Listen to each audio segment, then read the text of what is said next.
I find myself standing in the stillness of the kitchen, the cool, clinical glow of the refrigerator light spilling across the linoleum in the quiet of midnight. My hand is already reaching for something energy-rich, something sweet or fatty, before my conscious mind has even registered the act or the fact that I am not truly hungry. It is a haunting, almost ghostly experience to watch your own physical form act against your better judgment, a passenger in a body that seems to have its own agenda. We experience these moments of being out of control every single day, yet we rarely pause to ask why. Perhaps for you, it is a reflexive, almost magnetic pull of the smartphone screen during a moment of high-stakes stress, or the way a sharp, critical word from a colleague triggers a physical wave of panic that feels entirely disproportionate to the safety of a modern office.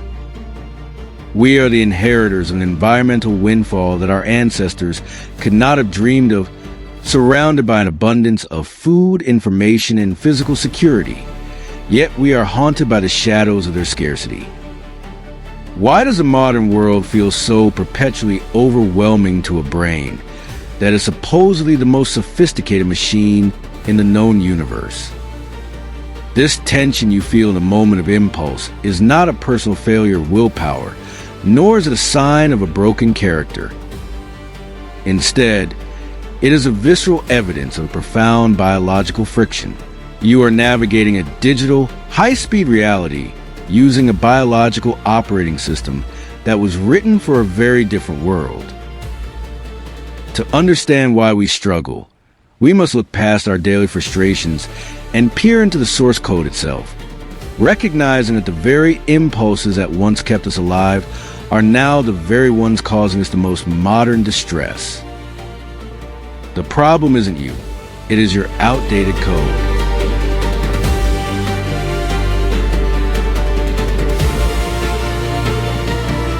The traditional world of self-help would have us believe that we can simply think our way out of our deepest anxieties. But this approach inevitably fails because it ignores the fundamental, ancient architecture of the human brain. We are not a single unified consciousness, but rather a layered history of survival, a biological record that stretches back millions of years. Our brain contains approximately 100 billion neurons and trillions of connections. Yet this vast, shimmering network is not a modern invention created for the complexities of the 21st century.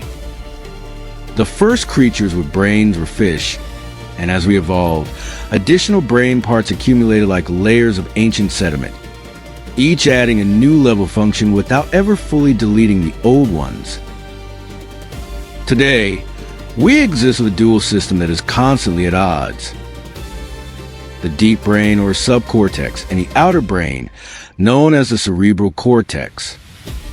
The subcortex is our ancient hardware, a system focused entirely on survival.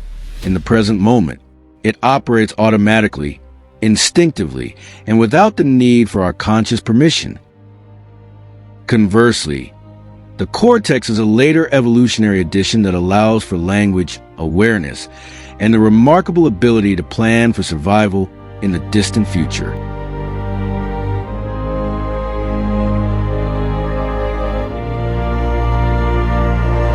While the cortex has given us the unique ability to learn complex new skills and contemplate the nature of our own existence, the underlying brain code, developed over millions of evolutionary years, continues to interpret information based on a world of immediate threats and extreme scarcity.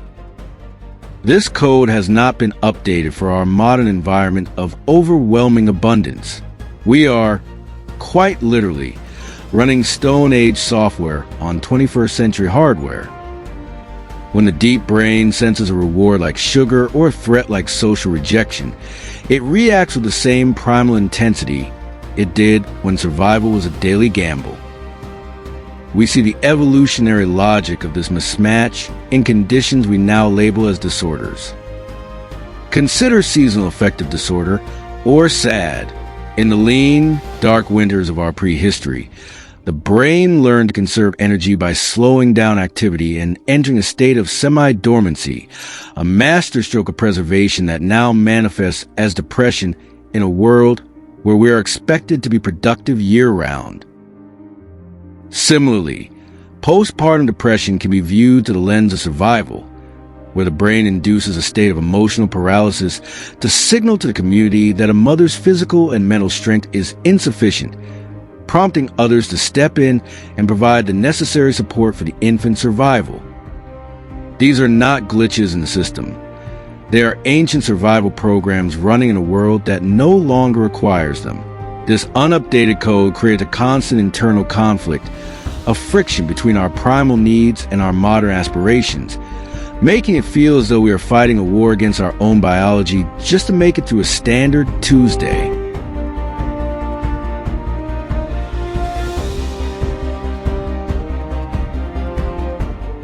To navigate this conflict, we must understand that rationality is often merely a passenger, while emotion remains a primary driver of our lived experience. While we like to believe that logic and reason govern our major life decisions, brain research reveals a much more humbling reality.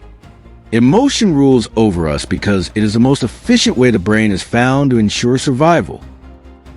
Our brains operate like a complex industrial complex where neurons are the heavy machinery and neural networks are the specialized workers, all striving toward the common goal of keeping the organism alive. In this vast factory, the subcortex processes messages from our senses and often keeps them from reaching our conscious awareness entirely. It creates subliminal messages that influence our behavior before we can even put a thought into words. At the heart of this emotional rain is the amygdala, the brain's tireless sentinel for threat. When we encounter stress, be it a looming deadline or family pressure, the amygdala triggers a fight, flight, or freeze response, flooding our systems with cortisol. While this hormone was once essential for escaping a predator, chronic high levels in the modern world are devastating to our health.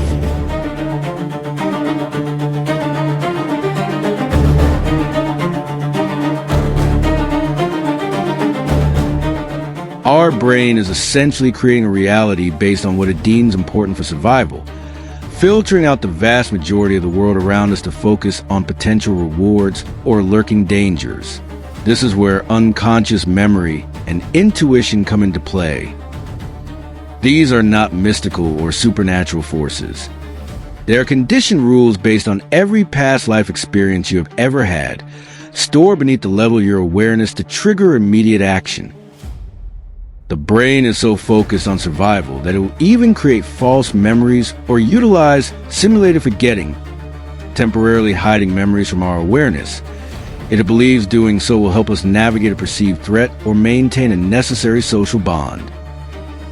We are often living in a reality of our brain's own making, a world shaped by ancient fears and a relentless pursuit of pleasure, where the rational cortex is often just a public relations department trying to make sense of the emotional storms brewing on the factory floor of the deep brain.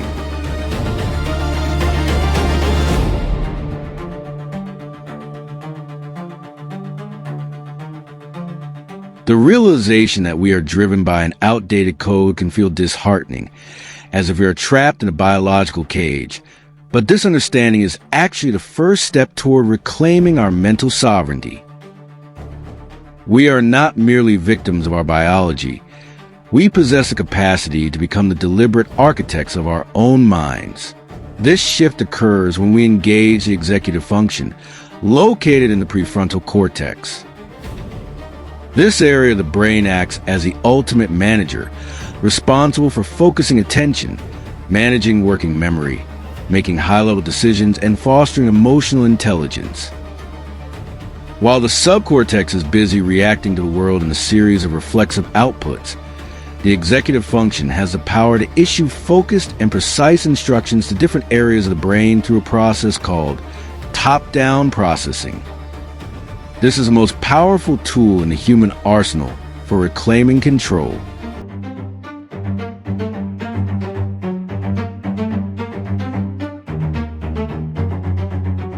To visualize the power of top-down processing, consider the magnetic hands experiment.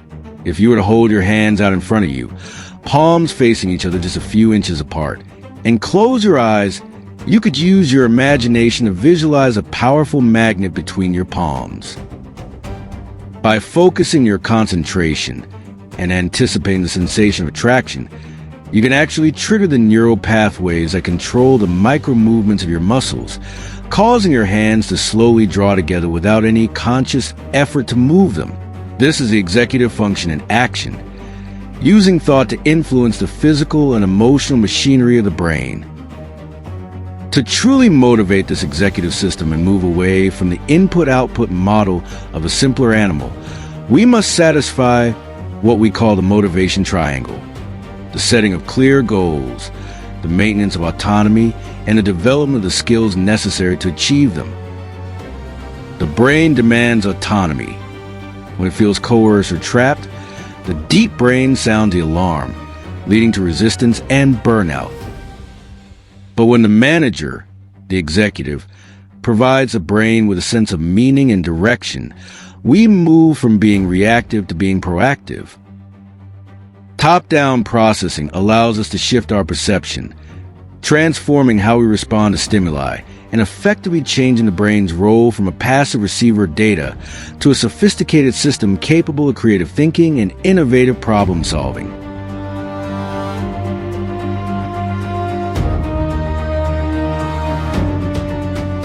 Rewriting our internal code is not about a sudden, extreme overhaul of our lives or a feat of impossible willpower. Rather, it is a process of retraining the workers on our internal factory floor through consistent daily habits that support our gray matter. This retraining begins with the physical foundation. Proper nutrition is not a lifestyle choice, but a biological necessity for code maintenance. The intake of omega-3 fatty acids is crucial for healthy brain functioning and the structural integrity of our neurons. We must recognize that while our brains are wired to crave energy-rich, sugary, and fatty foods as a survival strategy, we can actually train ourselves to be indifferent to these triggers through focused motivation and repetitive practice. Sleep is another non-negotiable requirement. It is not a state of turning off, but an active and essential process where the brain reorganizes information and clears out the metabolic waste of the day. Creating a sleep-friendly environment and using techniques like guided relaxation to induce a state of calm before bed allows the brain to transition from the high cortisol survival mode to a healing mode.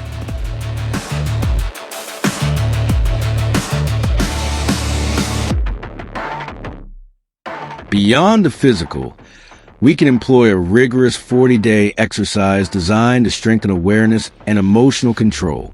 This is the neurobiological equivalent of a software patch.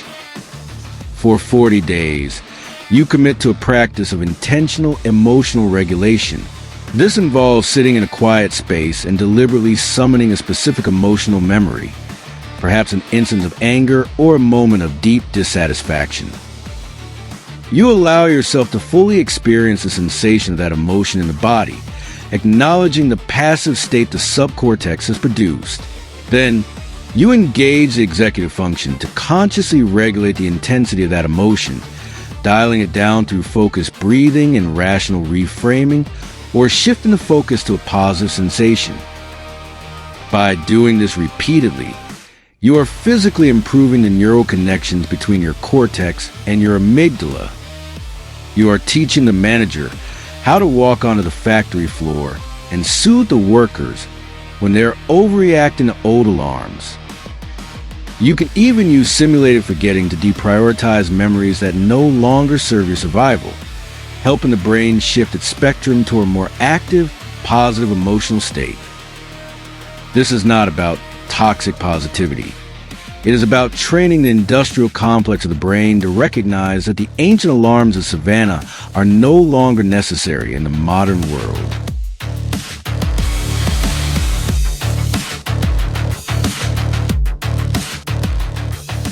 As we navigate this journey of understanding our own brain code, It is vital to remember that the goal is progress, not perfection. Our relationship with ourselves is ultimately what shapes our personality and the quality of our lived experience. Within the industrial complex of the mind, we must learn to lead with love, which in neurological terms is a complex group of emotions associated with affection, unity, and a creative drive that can originate from both the subcortex and the cortex. When we focus on our achievements and intentionally curate positive experiences, we are not just being optimistic. We are functionally improving our self-esteem as a biological metric. Our brains are also equipped with a theory of mind, a sophisticated factory for social skills that allows us to understand the thoughts and desires of others. This social intelligence is a key part of our survival code. By surrounding ourselves with calm, positive individuals, or even by simply looking at a photograph of a calm person, we can help regulate our own internal anxieties through the activation of mirror neurons.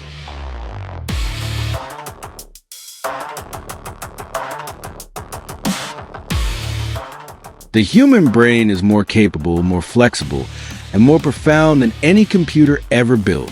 While its source code is ancient and often poorly suited for the digital age, the executive is you. Your ability to choose which information reaches your consciousness, your power to regulate your emotional intensity, and your capacity for creative problem solving are the true markers of a high-functioning mind. The code may be outdated.